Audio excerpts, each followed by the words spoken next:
आपने सर आज से तकरीबन 20 साल पहले भी नवाज शरीफ को बाहर जाते हुए देखा और अब भी आपके सामने वो बाहर गया है, दोनों में क्या फ़र्क है? उस वक्त वो मुल्क से बाहर गया तो उसके साथ कोई हमदर्दियाँ नहीं थी किसी की भी। आपको याद होगा कि टेक ओवर के वक्त पे लोगों ने मिठाइयाँ बांटी क्योंकि इन्होंने बड़े फ़रौनियत के काम किए थे उस ज़माने में। अब ये है कि स्टेज के ऊपर ये बीमारी की वजह से गए तो वो एक हमदर्दी मौजूद थी इनकी सेहत के लिए, जो इनके रवैये से फिर आहिस्ता आहिस्ता वो मुझे लग रहा है कि ख़त्म हो रही है। तो नवाज शरीफ वगैरह ने डील अब किससे की? ये दौर बदल गया है, इसमें आप अदालत के ज़रिए छूटते हैं, ना पैसा वापस करना पड़ता है, ना आपका पॉलिटिकल कैरियर ख़राब होता है। आप बाहर निकल के कहते हैं जी देखें अदालतों ने हमें छोड़ा, कोई सबूत था नहीं, हमारे ऊपर तो इल्ज़ाम लगाया क्योंकि पॉलिटिकल विक्टिमाइजेशन थी। ये वो नैरेटिव है जो आपको ज़िंदा भी रखता है और आप अपने पैसे समेत बरी ज़िम्मा होके जाते हैं। क्या नवाज शरीफ वापस आएंगे? मुश्किल लगता है क्योंकि ये हमेशा वापस तो उसी वक्त आते हैं जब हालात मुवाफिक होते हैं इनके। आपके ख्याल में सर नवाज शरीफ की सबसे बड़ी सियासी गलती क्या है?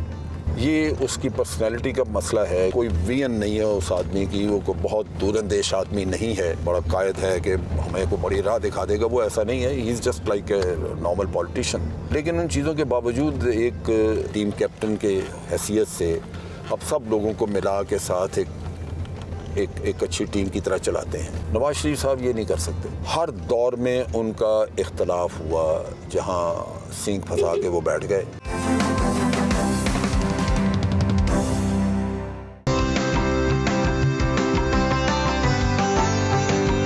General Amjad Shoaib Pakistan ex serviceman society के मुंतखब सदर हैं। पेस के आला ओहदेदारान से मीटिंग के लिए दफ्तर आए।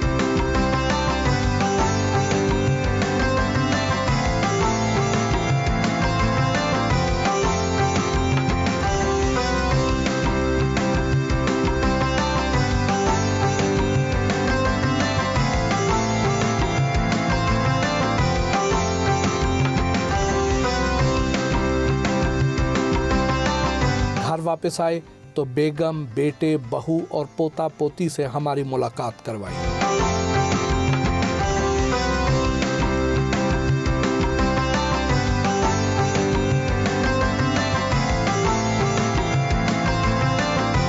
ये जी मेरी बेगम जाहिदा और मेरी बहू, बेटी हमारी मरियम, बेटा साद जिसकी बेगम है ये, और ये दो बच्चे, ये मिस्टर मोहिद हैं और ये जोहा, दोनों बच्चे जी। ये दर हकीकत बच्चे इनके हैं लेकिन कब्ज़ा हमारा है।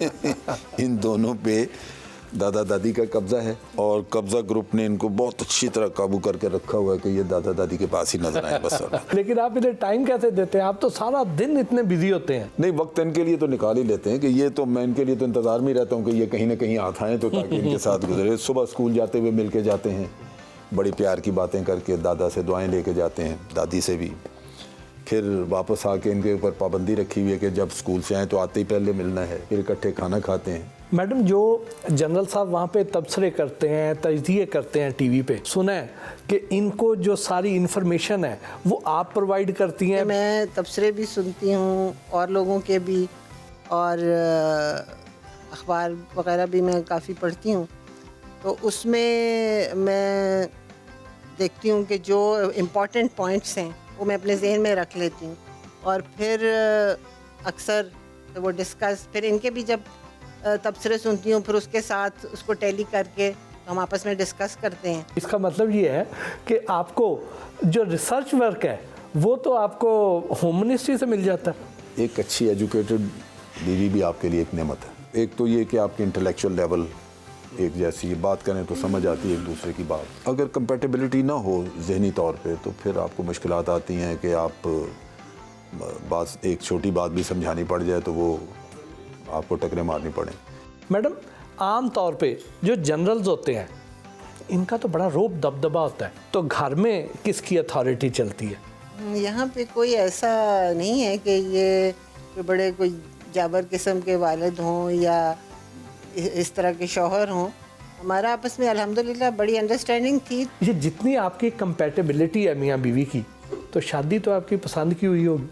नहीं, पसंद नहीं। उस ज़माने में मेरे जो वालिद मोहतरम थे, अल्लाह ताला उन्हें गरीक रहमत करे, वो इस मामले में उनकी सोच या उनका घर में रोब दबदबा इस तरह था कि अगर मेरे घर में टेलीफोन भी आ जाता कहीं से किसी बच्ची लड़की का, और वो कह रही होती कि मेरा नाम लेती कि इससे बात करनी है, तो मैं शायद मुझे वालिद मेरा उठा के मुझे घर से बाहर फेंक देता। तो शादी का ये कि मैं मंगला में पोस्टेड था, तो मेरे वालिद साहब का टेलीफोन आया मुझे कि मैंने तुम्हारी शादी वहाँ तय कर दी है लाहौर में फ़लाँ जगह।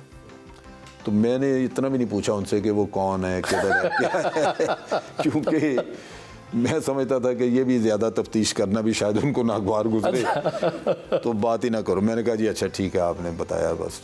अल्हम्दुलिल्लाह हमें कभी भी कोई ऐसी मुश्किल, कोई ऐसा एहसास नहीं हुआ जहाँ ये हम समझें कि हमारी को अंडरस्टैंडिंग की कोई आपस में कमी है। ये मेरे बहुत करीब है जी, क्योंकि ये छोटा था, ये थ्रू आउट हर जगह मेरे साथ रहा। तो इसके साथ मेरा ताल्लुक साथ के साथ जो है वो एक दोस्त वाला था। बाकी बच्चे जो हैं मुझसे थोड़ा हटके रहते हैं, ये मेरे साथ पंगाबाजी करता है। साथ साथ जैसे जनरल को तो नो सुनने की आदत ही नहीं होती, तो फिर क्या बनता है? अब तो खैर काफ़ी अरसा गुजर गया नो सुने हुए, क्योंकि अब जो आदतें वालिद की थीं वही तकरीबन अब मेरी भी होती जा रही हैं, तो इसलिए तबीयतें सेम बन रही हैं हमारी। लेकिन बचपन में ना सुनी हुई है काफ़ी दफ़ा, तो वो फिर जो शोर शराबा बच्चे करते हैं वो किए हुए हैं, लेकिन फिर उसका रिएक्शन भी भोगता हुआ, कोई मसला नहीं। तो आपकी शादी भी वैसे ही हुई जैसी जनरल साहब की हुई थी? नहीं, हमारी तो नए दौर की शादी है। नए दौर की? हमारी नए दौर वाली है, तो मैंने वालिद साहब से इजाज़त ज़रूर ली थी। इजाज़त के बगैर तो कुछ नहीं हो सकता। और चीज़ ये है कि अपनी पसंद की शादी है। बाकी ये कि अब 10 साल हो गए अल्हम्दुलिल्लाह हमारी शादी को भी, और जैसे बाकी शादियाँ होती हैं वैसी हो चुकी है ये भी। अंडरस्टैंडिंग बन गई है, 2 बच्चे हैं, अल्लाह का शुक्र है। आपके सामने तो इतना कामयाब रोल मॉडल मौजूद है, इस बेस्ट कपल से आप क्या इंस्पिरेशन लेती हैं? सबसे पहले तो मैं ये कहूँगी कि मेरी जब से शादी हुई है, अल्लाह का शुक्र है, कभी भी कोई भी ऐसी बात नहीं है कि जिससे मुझे कोई प्रॉब्लम फेस करनी पड़े। जो भी मुझे अगर कोई मशवरा लेना होता है तो I would rather ask uncle aunty rather than my own parents. तो वो एक इतना ज़्यादा कंफर्ट जोन है कि मैं अंकल से भी, और मतलब जो भी फैमिली प्रॉब्लम्स भी इवन और भी कोई भी बच्चों से रिलेटेड सब कुछ, मतलब अंकल आंटी सबसे पहले मेरी ऑप्शन होती है कि मैं उनसे पूछूं कि ये बात है, आप मुझे इसका हल बताएं। और यूजली वो हल बिल्कुल ठीक होता है और वो चल भी जाता है। तो इनकी शिकायत किसको लगाती हैं, अपने पेरेंट्स को या इनको? सबसे पहले आंटी को। अच्छा।